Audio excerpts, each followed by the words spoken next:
Imagine you have a long paragraph of text, and you need to find the word that appears most often. But there's a catch. You have to ignore certain banned words. Today's problem is most common word. Take a moment. What would you do? Alright, let's break down the most common word problem. Our goal is to find the single most frequently occurring word in a given paragraph, with one important condition. We must exclude any words from a provided list of banned words. The problem states a few rules we need to follow. First, all words in the paragraph should be treated as if they were lowercase. This means ball and ball are the same word. Second, we need to ignore punctuation. Things like commas, periods, exclamation marks, question marks, and even apostrophes should not be considered part of a word. They act as separators between words. Third, the banned words list is also case insensitive. So if hit is banned, then hit should also be considered banned. Finally, there's a guarantee that there will always be at least one non-banned word, and the answer will be unique. This simplifies things because we don't have to worry about ties or empty results. Let's look at an example to make this super clear. Suppose our paragraph is, Bob hit a ball, the hit ball flew far after it was hit. And our list of banned words contains just one word, hit. What should our output be? First, we convert everything to lowercase and remove punctuation. The words become, Bob hit a ball, the hit ball flew far after it was hit. Next, we count how many times each word appears. Bob appears once, hit appears 3 times, a once, ball twice, the once, and so on. Now, we check our banned list. Hit is banned. So even though hit appears 3 times, we cannot choose it. Among the remaining words, ball appears twice, which is more than any other non-banned word. So, the final answer would be ball. What makes this problem a little tricky is handling all those different punctuation marks, and making sure we treat words like ball and ball as the same. It requires careful processing of the input string before we can even start counting. The most straightforward, or brute force, way to approach this problem would be to first get all the words from the paragraph, make them lowercase, and remove any punctuation. We could do this by iterating through the paragraph character by character, building up words, and whenever we hit a punctuation mark or a space, we know a word has ended. Then, for each word we find, we'd need to count its occurrences. A simple way to count would be to store each unique word we encounter, and how many times it appears. We could use a data structure like a dictionary for this, where the word is the key, and its count is the value. So, as we process the paragraph, if we see ball, we'd add ball to our dictionary with a count of 1. If we see ball again, we'd increment its count to 2. After we've processed the entire paragraph and counted all word frequencies, we would then iterate through every single word in our frequency dictionary. For each word, we would then have to check if it's in our banned list. This would involve another loop, going through every word in the banned list and comparing it to our current word from the dictionary.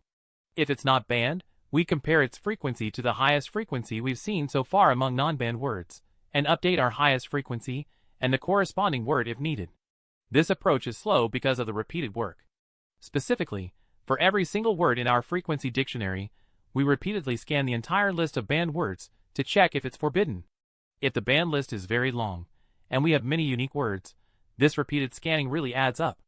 This brute force method would have a time complexity of roughly n times m, where n is the total number of words in the paragraph, and m is the number of words in the banned list. This is because for each of the n words, we might iterate through m banned words. The space complexity would be n because, in the worst case, all words in the paragraph are unique, and we store them all in our frequency dictionary. The key insight to optimize this problem is to make checking if a word is banned super fast. Instead of repeatedly scanning the entire banned list, we can pre-process the banned list into a data structure that allows for very quick lookups. Think of it like this. If you have a huge phone book and you want to quickly check if a name is in it, you wouldn't flip through every single page for every name you look up. Instead, you'd probably have an index, or you'd know the names are in alphabetical order. In programming, a hash set is perfect for this. A hash set is like a collection that only stores unique items, and it's designed to tell you if an item is present almost instantly, regardless of how many items are in the set. So, our first step in the optimized approach is to take all the words from the banned list and add them to a hash set. This takes a bit of time upfront, but it makes all future "is this word banned?" checks incredibly fast. We'll also make sure to convert all banned words to lowercase as we add them to the hash set to handle the case insensitivity requirement. Next, we process the paragraph. Just like before, we need to extract individual words, convert them to lowercase, and strip away any punctuation. Many programming languages have built-in ways to split a string by multiple delimiters, like spaces and punctuation marks. As we get each word, we immediately check if it's in our band hash set. This check is very quick. If the word is banned, we simply ignore it and move on to the next word. If the word is not banned, we then want to count its frequency. For this, we'll use a dictionary. A dictionary stores pairs, a key and a value. Here, the word itself will be the key, and its count will be the value. So, if we see a non-banned word like ball for the first time, we add it to our dictionary with a count of 1. If we see ball again, we find it in the dictionary and increment its count. While we are doing this counting, we also keep track of 2 other pieces of information, the highest count we've seen so far, and the word that achieved that highest count. Every time we increment a word's count, we compare it to our current maximum count. If the word's new count is higher, we update our maximum count and store this word as our current result word. By doing this, after we've processed the entire paragraph, our result word variable will automatically hold the most frequent non-banned word. This approach is much more efficient because checking for banned words is nearly instantaneous, and we only iterate through the paragraph once to count and find the maximum. Let's trace our optimized algorithm with the example. Paragraph is Bob hit a ball. The hit ball flew far after it was hit, and banned is hit. First, we declare a hash set to store banned words. We call this banned set. We iterate through our banned input list. The first word is hit. We convert it to lowercase, which is still hit, and add it to banned set. So, banned set now contains hit. Next, we declare a dictionary to store word frequencies. We'll call this word counts. We also need a variable to keep track of the maximum frequency found so far, initialized to 0. And a result word variable, which will hold our answer, initialized as an empty string. Now, we process the paragraph. We split the paragraph into words, convert them to lowercase, and remove punctuation. The first word we get is Bob. We check if Bob is in banned set. No, it's not. So we add Bob to word counts with a count of 1. Word counts is now Bob, 1. Maximum frequency is 1, and result word is Bob. The next word is hit. We check if hit is in banned set. Yes, it is. So we ignore hit and move on. The next word is a is not in banned set. We add it to word counts with a count of 1. Word counts is Bob, 1, 1. Maximum frequency is still 1. Result word is still Bob. The next word is ball. Ball is not in banned set. We add ball to word counts with a count of 1. Word counts is Bob, 1, 1, ball, 1. Maximum frequency is still 1. Result word is still Bob. The next word is the is not in banned set. We add the to word counts with a count of 1.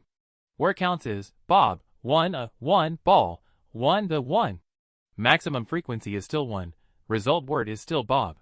The next word is hit. Hit is in banned set. We ignore it. The next word is ball. Ball is not in banned set. We find ball in word counts and increment its count. Word counts for ball becomes 2. Word counts is Bob, 1, 1, ball, 2, 1. Now, we compare ball's count, which is 2, to maximum frequency, which is 1. 2 is greater than 1. So, we update maximum frequency to 2, and result word to ball. The next word is flew. Flew is not in banned set. Add it to word counts with a count of 1. Word counts is now Bob, 1, 1, ball, 2, 1, flew, 1.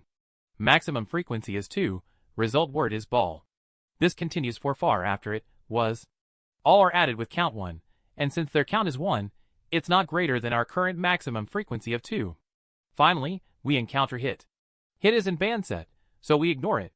We've processed the entire paragraph. And there's our final result.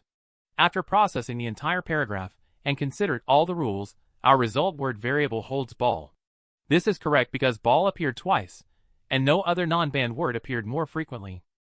You'll spot this pattern when you need to count the frequency of items, especially strings, and filter them based on certain criteria. A clear signal is when the problem involves processing text, or when you need to quickly check for the existence of many items in a collection, like our banned words example. Look for problems asking for the most frequent or least frequent item under specific conditions. The time complexity of this optimized approach is approximately n, where n is the total number of characters in the paragraph. The space complexity is also n, as we might store all unique non-banned words and the banned words in our data structures. This most common word problem is a great way to understand the power of hash maps and hash sets. Try the next problem involving frequency counting. You'll likely use a similar pattern. Don't forget to like and subscribe for more DSA breakdowns.